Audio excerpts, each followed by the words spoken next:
पर। ये बात है 1969 की 2019 वाली मूवी के इवेंट्स के 50 साल पहले, जब जड एक जवान लड़का था और वो अपनी गर्लफ्रेंड नॉर्मा के साथ अपने टाउन लडलो को छोड़कर जाने की तैयारी कर रहा था। बाद में जाकर नॉर्मा ही उसकी वाइफ बनी। जड के पेरेंट्स थे डैन और कैथी। अब कैथी ऐसा नहीं चाहती थी कि जड जाए, लेकिन डैन पूरी तरह जड के साथ था। वैसे डैन का सिर्फ एक ही काम था, पूरे दिन घर के बाहर चेयर पर बैठकर सिगरेट फूकना। खैर, पिछली रात इस टाउन में कुछ हुआ है जिसके बारे में कोई भी नहीं जानता। बिल नाम के आदमी का बेटा टिमी वियतनाम वॉर में गया था और वापस आई है उसकी बॉडी। तो बिल ने टिमी की लाश को उसी ग्राउंड में ले जाकर दफना दिया, जिससे वो उसी वक्त दोबारा जिंदा हो गया और आते ही उसने मार डाला अपने डॉग को। इससे साफ हो गया कि जो वापस आया है वो बिल का बेटा नहीं है। पर इस ग्राउंड की एक खास बात है कि जो भी डेस्परेट होता है उसे ये अपनी तरफ खींच लेता है। भले ही कोई कितना भी समझदार क्यों ना हो, ये ग्राउंड ऐसे हालात भी पैदा कर सकता है कि वो इसके पास आने को मजबूर हो जाए। यही वजह है कि डैन जड को इस टाउन से बाहर निकालना चाहता है, क्योंकि अगर आपने पेट सेमेटरी देखी है तो आपको पता ही होगा कि आगे जाकर जड इसी ग्राउंड की वजह से मरेगा। और टिमी का जिक्र 2019 वाली मूवी में भी हुआ था, बताकर नहीं बल्कि दिखाकर। अगर आपने ध्यान दिया होगा तो आपको पता होगा।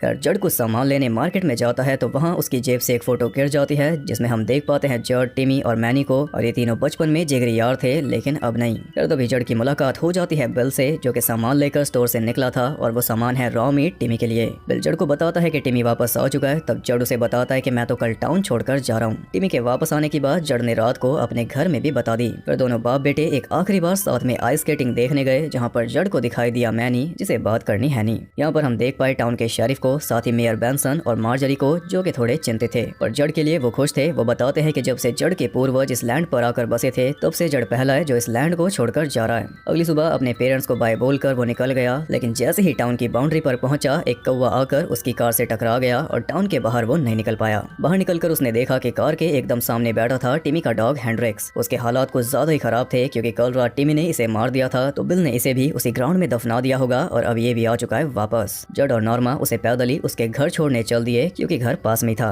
इस बीच हम देखते हैं मैनी और उसकी बहन डोना को, जो कि एनिमल मास्क बनाती है, वो भी अपने सपनों से इंस्पायर होकर। ये सब अजीब जानवर इसे सपने में दिखाई देते हैं, क्योंकि ये दोनों नेटिव अमेरिकन हैं, इस लैंड के मूल निवासी। जल्दी डोना भी इस टाउन से बाहर जाने वाली है अपनी एग्जीबिशन लगाने, और वो चाहती है कि मैनी भी उसके साथ चले, लेकिन वो खुद को समझता है टोटल लूजर। मैनी कह रहा था कि मैं नहीं जाऊंगा। फिर अचानक उन्हें कुछ आवाजें आने लगी, तो दोनों ने जाकर देखा कि एक सनफ्लावर पर बना हुआ था वही पेट सेमेट्री वाला स्पाइरल, और उस पर से खून भी टपक रहा था। ऐसा स्पाइरल बना है उस इविल ग्राउंड पे, बस थोड़ा सा अलग। खैर, उसके पास जाने के चक्कर में मैनी प्लांट में फंसकर नीचे गिर गया और एक नुकीले स्टेक उसके हाथ के आर पार हो गई। इधर ये दोनों डॉग को लेकर टिमी के घर पहुंच चुके थे, पर टिमी घर के अंदर से ही जड को नीचा दिखा रहा था, क्योंकि ये वॉर में नहीं गया इसलिए। इसी बीच उसके डॉग ने अचानक से नॉर्मा के हाथ को जकड़ लिया, तो जड उसे बोल रहा था कि अपने डॉग को वापस बुलाओ, लेकिन वो बस खड़ा होकर देखता रहा। काफी देर बाद उसने हवा में गन फायर की, तब जाकर डॉग हटा, पर इसके बाद वो डॉग को लेकर वापस अंदर चला गया बिना इनकी हेल्प किए। तब जड पैदल ही नॉर्मा को हॉस्पिटल लेकर पहुंचा, और अब तो फाइनल हो गया कि अब ये टाउन से बाहर नहीं जा रहे, एटलीस्ट 3-4 दिन तक तो नहीं, क्योंकि अभी कुछ दिन नॉर्मा को हॉस्पिटल में ही रहना होगा।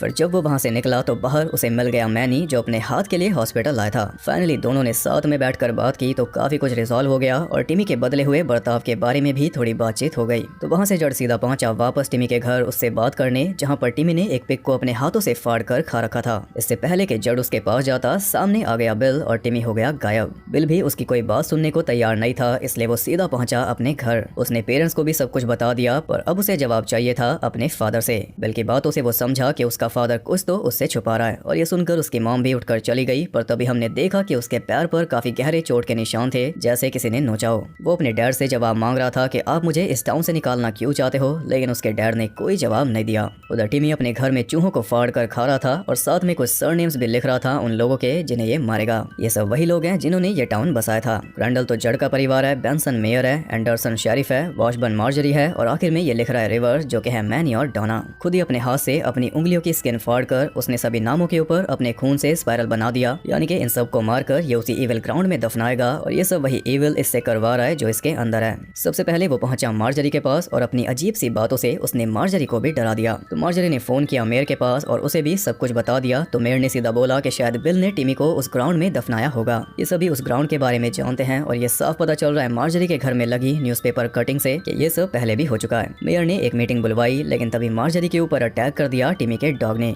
इधर मैनी के घर में पार्टी चल रही थी, तभी वहाँ पर पहुंच गया टिमी, और वो डोना के साथ अजीब हरकतें कर रहा था, इसलिए मैनी ने उसे पीछे किया। तब टिमी बोलता है कि तुम दोनों इस टाउन से बाहर नहीं निकल पाओगे, दोनों यहीं पर मरोगे। उधर मेयर, शेरिफ और डैन मीटिंग में पहुंच चुके थे, और कुछ देर बाद मार्जरी भी आ गई नोचा हुआ फेस लेकर, क्योंकि टिमी के डॉग को इसने मार दिया। ये चारों हल्के में लेने वाली पार्टी नहीं है, सालों से इस टाउन को बचा रहे हैं और इनसे पहले बचाते थे इनके माँ बाप। डॉग तो गया, अब इन्हें मारना है टिमी को।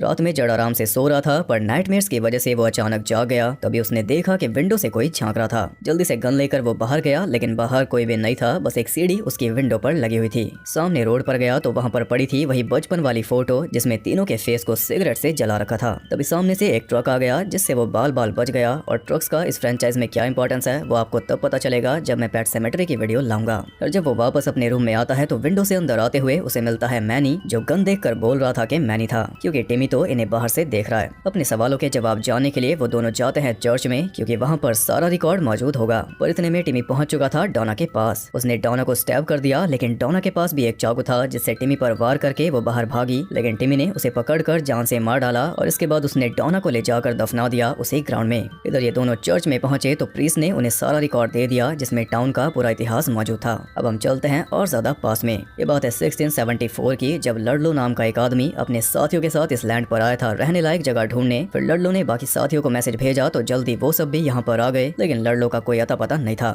आते ही उन्हें पता चल गया था कि ये लैंड इविल है, क्योंकि यहाँ के नेटिव लोग यहाँ से जा चुके थे। जंगल में से आवाजें आती थी, सपनों में पता नहीं क्या क्या दिखाई देता था, और ये सारा इस लैंड का असर था। उन्हें वो एनिमल बैरियल ग्राउंड मिला जिसे आज कहते हैं पेट सेमेटेरी। ऐसे आगे बढ़ते हुए वो पहुंच गए उसी इविल ग्राउंड पर जहाँ पर एक नेटिव भी मौजूद था। वो उससे पूछते हैं कि लडलो कहाँ पर है, तो वो बताता है कि तुम्हारे साथ ही नहीं माने, उन्होंने लडलो को इस ग्राउंड में दफना दिया था, तो अब वो इसी ग्राउंड का हो चुका है। लडलो वहीं पास में एक जानवर को फाड़ कर खा रहा था और जैसे ही एक आदमी उसके पास गया वो उसे भी फाड़ कर खाने लगा। इसके बाद उसने बाकियों पर भी अटैक किया तो सब ने मिलकर उसे मार दिया और उसी की याद में इस टाउन का नाम पड़ा लडलो, ताकि उन सबको हमेशा अपनी गलती याद रहे। तो वो ग्राउंड एक मुंह की तरह है जो कि बॉडीज को खाता है और उसकी भूख कभी मिटती नहीं। खाने के लिए वो विस्पर भी करता है, तभी जंगल में से आवाजें आती हैं और जो उसकी आवाजों में फंस जाए वो उसे खाना देता है। रिकॉर्ड्स में उन सब आदमियों के नाम भी थे जो यहाँ पर आए थे और जिन्होंने ये टाउन बसाया। वो थे लडलो, वॉसबर्न, एंडरसन, बेंसन, बोशार्ड, क्रैंडल और जॉनसन। इन सभी के बारे में मैंने आपको पहले ही बता दिया जब टिमी इन सब के नाम लिख रहा था। तो वो इविल इन सब को भी खाना चाहता है, क्योंकि तब ये बच गए थे और आज तक भी बचे हुए हैं, बल्कि यही हर बार उस इविल को रोकते हैं और लडलो ने ही उस इविल को जगाया था। तो जो गलती इनके पूर्वजों से हुई उसे ठीक करना इनकी जिम्मेदारी है। डैन के पास एक जर्नल है जो उसके डैड ने उसे दिया था और उसके डैड को दिया था उसके दादा ने। उसमें सारा कुछ बता रखा है कि कैसे ये सब शुरू होता है और कैसे खत्म होगा। इविल को मारा जा सकता है सिर्फ उसकी आंखों पे वार करके। मुझे भी ये नई चीज पता चली। और 2019 वाली मूवी के हिसाब से ये टाउन बसाया गया था 1774 में, जबकि इस मूवी के हिसाब से 1674 में, 100 साल पहले। तो बसने में क्या 100 साल लग गए? कमाल का प्रीक्वल है। खैर उधर टिमी अपने घर में किसी को चबा रहा था, तब उसे देखकर बिल को एहसास हुआ कि शायद उसने गलती कर दी। इधर जड़ ने अपने डैड के पास जाकर बता दिया कि वो सब कुछ जान चुका है। तब डैन उसे लेकर गया पेट सेमेटेरी में, जहाँ पे कई सारी आवाजें आ रही थी उसी इविल की। डैन उसे बताता है कि तुम्हारे ग्रेट ग्रैंडफादर ने ये रास्ता ब्लॉक किया था ताकि कोई भी उस ग्राउंड तक ना जाए। ये किसी बीमारी की तरह है जिसे फैलने से हमें रोकना होगा। उधर मैनी अपने घर पहुंचा तो पूरा घर बिखरा हुआ था और डॉना घर पे नहीं थी। तभी वहाँ पर आ गया शेरिफ। डॉना तो पहुंची हुई थी हॉस्पिटल में नॉर्मा से मिलने। उसकी हालत देखकर नर्स डॉक्टर को बुलाने चली गई, लेकिन डॉक्टर को मार कर ही वो अंदर आई थी। नॉर्मा उसके पैर को साफ कर रही थी पर उसकी तो खाली साफ हो गई। ये देखकर नॉर्मा जल्दी से बाहर भागी तो बाहर उसे मिली डॉक्टर की लाश, जिसे देखकर नर्स भी हैरान थी और तभी डॉना ने नर्स को भी चीर डाला। जब तक जड़ हॉस्पिटल पहुंचा डॉना नॉर्मा को लेकर जा चुकी थी और खून से वो लेकर गई थी फार्म, यानी कि टिमी का घर। तो जड़ भी जल्दी से वहाँ पर पहुंचा और बाकी सब पहले से वहाँ मौजूद थे। टिमी का हाल देखकर बिल भी इन सब के साइड हो चुका है। अब वो भी इनकी मदद करेगा टिमी को मारने में। प्लान ये है कि ये इस पूरे घर को जला देंगे।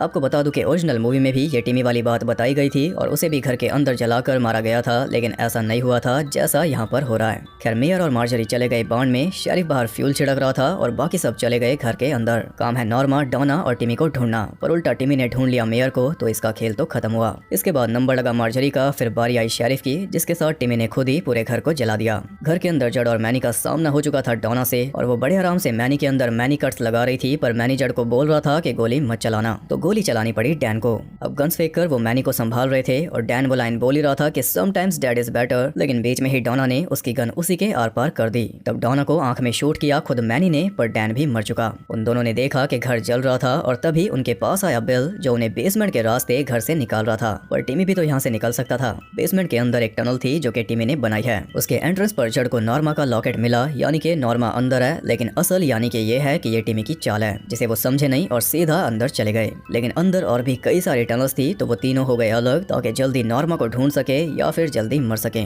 इसी बीच टिमी बिल के सामने आ गया और बिल के पास मौका था, लेकिन उसे याद आ रहा था टिमी का बचपन। वो नहीं मार पाया, इसलिए टिमी उसे मारकर भाग गया। ये देखकर तो ये दोनों भी जल्दी से बाहर निकल गए, जबकि नॉर्मा अब भी टनल में फंसी हुई थी और वो कीचड़ में पूरी तरह समा गई थी जो आ रहा था ऊपर दलदल में से। उसका सांसें लेना भी मुश्किल हो चुका था। इसी बीच टिमी मैनी को खींच कर ले गया और उसे ले जाकर लेटा दिया एक ट्रैप के ऊपर। अब अगर ये हिला या उठने की कोशिश की तो इसके चीथड़े हो जाएंगे। उसे एक फ्लेयर गन देकर जड़ टिमी के पीछे गया, लेकिन टिमी पानी में उसका वेट कर रहा था। अब वो जड़ को अंदर डुबा कर मार रहा था तो मौका देखकर मैनी ने फ्लेयर गन चला दी जो सीधा लगी टिमी की आंख में, जिससे वो मर गया। अब हीरो वाला तो कोई सीन है नहीं, इसलिए नॉर्मा खुद ही फ्री होकर बाहर आ गई। व्हाट, इतना तगड़ा क्लाइमैक्स। खैर इसके बाद जड़ और नॉर्मा टाउन में ही रहने लगे, क्योंकि अब डैन की जगह ले ली जड़ ने। लिटरली अब वो घर के बाहर बैठकर सिगरेट फूक रहा है। अब ये इस टाउन को बचाएगा और ये एकदम सिली सी बात है, क्योंकि आगे जाकर ये खुद उस ग्राउंड तक किसी को ले जाएगा, जिस वजह से इसकी खुद की भी मौत होगी। एक्सीलेंट। ये दोनों तो नहीं गए, लेकिन मैनी टाउन छोड़कर चला गया डोना के मास्क वगैरह लेकर। तो एक ट्रक के गुजरने के साथ ये मूवी हो गई खत्म।